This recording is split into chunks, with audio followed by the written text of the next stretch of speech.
शेख, मेरा सवाल यह है कि दुनिया में रिस्क या रोज़ी की तंगी की मेन वजह क्या-क्या हो सकती है और उसे हम कैसे हटाएँ उन वजह को? देखिए, उन वजहों में मासियत और गुनाह एक बड़ी वजह है।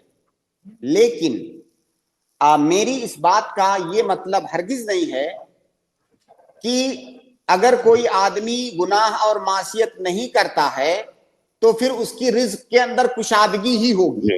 रिज्क अल्लाह रब्बुल आलमीन की जानिब से है। रिज्क अल्लाह ताला तकसीम करता है, किसी को कम देता है, किसी को ज्यादा देता है, किसी को मालदार बनाता है, किसी को फकीर बनाता है। इसमें अल्लाह रब्बुल आलमीन की हिकमत है। मालदार जिसको बनाता है उसको भी अल्लाह ताला ने चांस दिया है कि वो अजर सवाब कमाए, अपने माल को खर्च करे अल्लाह के राह में, वो अल्लाह रब्बुल आलमीन की नेमत पर शुक्रिया अदा करे, उसको अजर मिलेगा। फकीर किसी को अल्लाह ताला बनाता है तो ये भी एक नेमत है।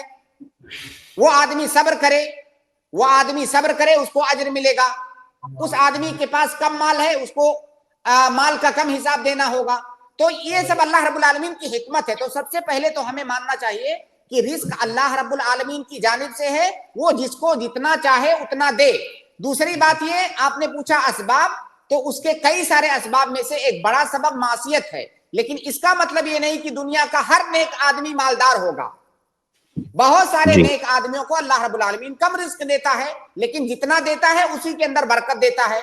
और देखिए, असल मालदारी क्या है? अलगिना गिना नफ्स। असल मालदारी नफ्स और दिल की मालदारी है। आपके पास करोड़ों अरबों है, अगर आप अंदर से आपका दिल आसूदा नहीं है, अल्लाह रब्बुल आलमीन का शुक्र अदा नहीं कर रहे हैं, आपके अंदर कनाअत नहीं है, कितनी भी दौलत आ जाए आप गरीब ही रहेंगे। भाई गरीब वही है जो हर वक्त हाय हाय करते रहे, तो आप गरीब ही रहेंगे। अल्लाह रब्बुल आलमीन ने आपको कम दिया है, थोड़ा दिया है, उस पर आप कनात करते हैं, उसी में अल्लाह ताला बरकत देगा और आपसे ज्यादा मालदार आदमी दुनिया में कोई नहीं होगा। तो असल मालदारी दिल की मालदारी है। मालदारी ये नहीं है कि बहुत ज्यादा दौलत आ जाए, मालदारी ये है कि इतना माल हो, आपकी जरूरतें पूरी हो रही हैं, आप अंदर से अपने आप को सआदतमंद महसूस कर रहे हैं, आप मुतमईन हैं, आप जो है काने हैं। असल मालदारी ये है।